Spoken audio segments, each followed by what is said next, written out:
الحمد لله الصلاة والسلام على رسول الله وعلى آله وأصحابه ومن سار على نهجه وتمسك بسنته إلى يوم الدين. أما بعد، ولتقب خيري كم بركة ربي سنها تايسو مسجد إجارمود آفي إيقلمي كانت أمرمينان كيستي تقوم ماذا ربين عبدا كيستي برتا والبرسيفة ربي سنها تايسو misoomni masjida misooma waa hundaati. Masjida keessatti namni aqlii qabu leenja'a.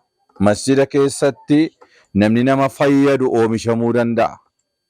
Oomishni dhiira gaarii, oomishni dubartii gaarii, oomishni dargaggoo gaarii faabirkaansaa masna'u rijaal masaajiduhaa masaajida. مساجد ربي يجون حب البقاع إلى الله لفجر هندر ربين برت باي إجالة ما بوتا كان جرمو مساجد ربيتي كنافو واي مسجدا ججبيسون والكاسون والفورون بريتشني إجارون كيست مول إجارون مسجد جارو وجنين نبي ربي صلى الله عليه وسلم والنسان هجتن هجين إيمان مسجد جارو وجنين نما كيس التجارني أولا مدينة لكني قلن قافة حتى لكني مدينة سينن هجين سان هجتا مالني يوجتا مسجد جارو دوجي رسوله صلى الله عليه وسلم مسجد كان لفظا فرنكا سانيتين بتني رسول صلى الله عليه وسلم ثامنوني farankaasaa natti himaa natti gurguraa horiidhaan bitadhaa jedha rasuulli. Jennaan achumaan kan ijoollee yatiimaatii kan akkanaati jedhamee itti himame kaffalanii fi bootaa amma masjidni akkana guddate sun aalamni duniyaatti yaa'u sun rasuulatu sallallahu alaihi wasallam farankaa isaaniitiin bite. Achirraan ijaaruu jalqabani. Isaanis hirmaatanii sahaabaadhaa wajjiniin hirmaatanii طوبي باتا وجني هجتني رسول صلى الله عليه وسلم أكا مسجدني إجارمي مسجدة إن ونسان هجتن نما موجارني نما كم اتجارني جنان نما ولدتك أبني خندسا أبالو فابالو أبلا وليتي مسجدة كيست أرممان قسمان naannummaan hin jiru. Hundi namaa masjida rabbii keessatti walqixa. Hundi namaa masjida rabbii keessatti obboleessa waliiti. Inni Makka irraa hijiraa ba'ee Madiinaan dhaqes. Inni sila jiraataa Madiinaa ta'e Ansaaris walitti obbolaadha isin jedhanii Rasuulli sallallahu alaihi wasallam walitti guduunfamanii jarri kun inni akka Bilaal jira, inni akka Salmaanul Faarisii jira, Suhayb Ruumii jira, namoonni biraas hundi isaaniitu inni akka Abuubakris, Umaris, Hamzaa, Ali ummanni jijjiru kun jechuudha walitti ijaarame hundi isaatu obboleessa walii ta'e walii wajjiniin hiriira jecha tokko qajeelfama tokko rasuulli asii gadi himanuun gadi ka'a hundi nama sallallahu alaihi wasallam rasuula isaa kabaja rasuula jaallata akkasitti barumsi jaraas leenjii jaraa koorsiin jaraas hoggansi jaraas eessa irraayi masjiduma rasuula irraayi sallallahu alaihi wasallam masjidni bakka ibaadaa duwwaas hin taane bakka hoggansaatis heddumti rasuulirraa hogganan achi sallallahu alaihi wasallam. Kanaafuu masjidni babal'achuun mandara hunda keessa jiraachuun eenyuun fayyada jennaan awwala quxurii tokko eenyuun fayyada beektuu masjidni ijaaramuun ijoollee sabiyyii lafaa kaatu isinii fayyada. Amma ijoollee namatti tolan isin akka naga gammaddee mandara keessaa siifachi shaa jedhanu kun gaafa masjidni ijaarame ba'e jedhamutu masjida kana ho'isa. Biyyi keenya ni'imaan isaa wanni nu irratti rabbiin shakkaruu qabnu biyya Arabaa namoonni turanii dhufanis ni jiru. Ziyaaraa deemnee ilaalleerra agarreerra. Ijoolleen sabiyyiin baay'ee masjidatti madaqxu. Keessattii dargaggoo masjidatti madaqxu. Biyya biraatti akkas. Keenya immoo dargaggoo masjida guutee salaata. Ni'imaa rabbiiti kun. Dubartoonni masjidaa sagantaa qabaatanii darsii hordofanii waa baratu. Kun ni'imaa rabbiiti. Akkasitti jajjabeeffatanii namni immoo yoo taa'e waan baratin arkaanii islaamaa yoo hin baratin imaana yoo hin baratin waa'ee salaata isaa yoo hin baratin dirqama nama waa beekuuti ummata kana barsiisuun. Warri immoo aangoo qabu hoggansa naannoo ta'e koree ta'e akkamitti nama waa nu barsiisu fidanna jedhee tattaaffatee nama fidachuun dirqama isaati. Waa barachuun waajiba.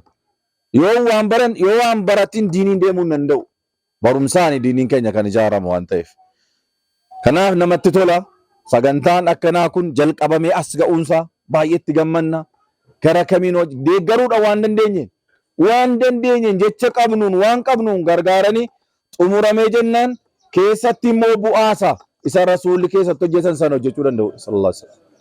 Rabbiif jecha niyyatanii hojjechuudha. Sochiin asirratti mul'ataa jiru kun nama waa baratu jajjabeessina dhemeeti daftarra akkana jiraachuun kunis akkas fakkaata. Inni kunis waan qalliiti miti. Barumsa jajjabeessuun jiraachuudha. Barumsa akaadaamiitii badaa iddoo kennina. Biyyis mootummaanis guddisee iddoon kenna. Bareedduudha kennamuunsa. Maaliif jennaan doktoorii hin barbaanna. Mahandisii hin barbaanna. Mahandisii yoo jiraate waa ijaarama waan ta'eef. Doktoorii hin barbaanna kan nama yaalu isa waan ta'eef. Nama gosa adda addaatiin beekumsa qabu ni barbaanna. Amma beekumsi keessatti amma uummanni hawaasni islaamaa kuni bal'inaan barumsa gadi fagoo akka addunyaa irratti hanqina guddaa qabna. Ijoolleen keenya qajeelaan hin barattu achi butannaan barumsa irraa dhaabbatti. Barbaachisaa miti jajjabeeffamuu qaba tokko inni kun. Hadeemu. Kana cinaatti amaanaan isinitti himu abbootiin ijoollee dargaggoo namni as keessa jirtan hundi. Ijoolleen uummataa akkamitti Arabiffaan barattee alif irraa kaaftee Qur'aana dubbistee hadiisa rabbii bartee sallallahu alaihi wasallam akkamitti bor numarra'uu dandeessi biyya fayyaduu dandeessi yoo namni dhabame dhaabattee nu sagachiisuu dandeessi kan jedhu ilmaan keenya tokko irratti hojjenne akka jedhe qaraatu taasifanne akka jedhe darasoomtu taasifanne bakkaan gahachuu qabna. Jajjabaadhaa lamman irrattu warri kana gootanis galatooma sochii gootan kana walitti qabamuu kana uumuu keessaniif akkanatti walitti dhuufamee akkanatti shaaxaa kana uumuu keessaniif galatooma. Rabbi isin haa jajjabeessu bakkaan rabbi isinii haa ga'u ulfaadhaa waan hundaayyuu bakkaan isinii haa ga'u duuba deebi'uura rabbi najaa isin haa baasu. sallallahu wasallam ala nabiyyina Muhammadin wa alihi wa sahbihi ajma'in. Ulfaadhaa kabajamoo Sheekh Muhammad Amin Tamaam ergaa bal'aa nuuf dabarsaniiru. Ergaa akka hawaasummaattis akka amantii keenyaatti illee bu'uureeffate nuuf dabarsaniiru. Namatti fayyadamu nu haa taasisu. Dhumarratti qaamoleen majlisaatii fi hooggantoonni ijaarsa masjiidaa karaa kontiraaktaroota keenyaatiin daawwannaa ni taasisu jechaadha. Egaa qabiyyee sagantaa kan keenyaa irra deebiin namoota boodarra dhufaniif yeroo ibsinu waan lama kan kaayyeeffatedha. Inni jalqabaa ijaarsa masjiida kan keenyaa boqonnaa tokkorraa boqonnaa lammaffaatti cehuu sababa godhachuudhaan kontiraaktaroota keenya yeroo kennameef keessatti ariitii fi qulqullinaan bakka kanatti raawwatan galateeffachuudha hojjettoota isaanii dabalatee jechaadha. Inni lammataan immoo karaa Aadde Sa'aadaa Abdallaatiin deeggarsa barattoota 100f guyyaa har'aa meeshaaleen barnootaa ni taasifama. Yeroon itti aanu yeroo barnootaati. Kaayyoo mootummaan kan keenyallee tajaajila gannaa keessatti kenna tajaajila gannaatiin qabatee deemu keessatti illee akka carraa ta'ee yeroo wal simu keessatti argamna. Masjiidni kan keenya bakka salaataa bakka ibaadaa qofa osoo hin ta'in hawaasa isaa keessatti illee faayidaa gama maraa harka qalleeyyii gargaaru rakkoo hawaasaa akkuma kanaan dura hojjechaa ture. Qaamolee akka kanaa kanneen akka Aadde Sa'aadaa jiran kanneen biroos barbaannee garasitti fiduudhaan hojiin gargaarsa meeshaalee barnootaa fi kanneen biroos fuula durattis akka ta'u cimnee kan irratti hojjennu ta'a. Kanaaf keessummoonni kan keenya bakka garaagaraa irraa bakka kanatti argamtanii sagantaa nuti qabanne kana lamaan akka milkaa'uuf taabdanii dadhabdanii asitti argamtan irra deebiin galatoomaa isiniin jechuu barbaanna. Kanatti aansuun immoo sagantaa beekamtii qaamolee sadi'iif kan kennamu ta'a jechaadha guyyaa har'a. Sagantaa beekamtii waraqaa ragaa namoota sadiif kan kenninu taha. Inni tokko akka mootummaatti, lama immoo akka masjiida keenyaatti hawaasa masjiida naannoo masjiida Taqwaa bakka bu'uudhaan beekamtii qopheessinee jirra jechaadha. Isa kan keenyaa dursinee kenninee kan itti aanu immoo akka mootummaatti qaama tokkoof kan qophaa'e waan jiru natti fakkaata.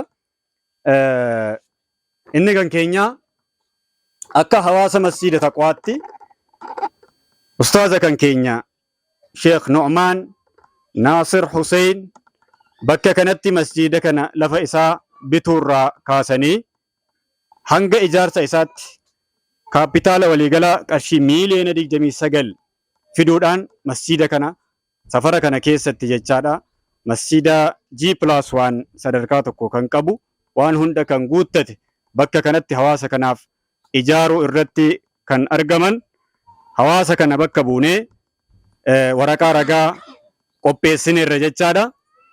Kanaaf pirezidaantiin mana maree dhimmoota Islaamaa magaalaa Jimmaa akkasumas itti gaafatamaan mana maree dhimmoota Islaamaa ganda mandaraa Qocii akkasumas bulchiinsa mandaraa Qocii obbo Amiin gara waltajjiitti dhufanii Ustaaz Nu'maan Naasiriif waraqaa ragaa nuuf kennu jechaadha.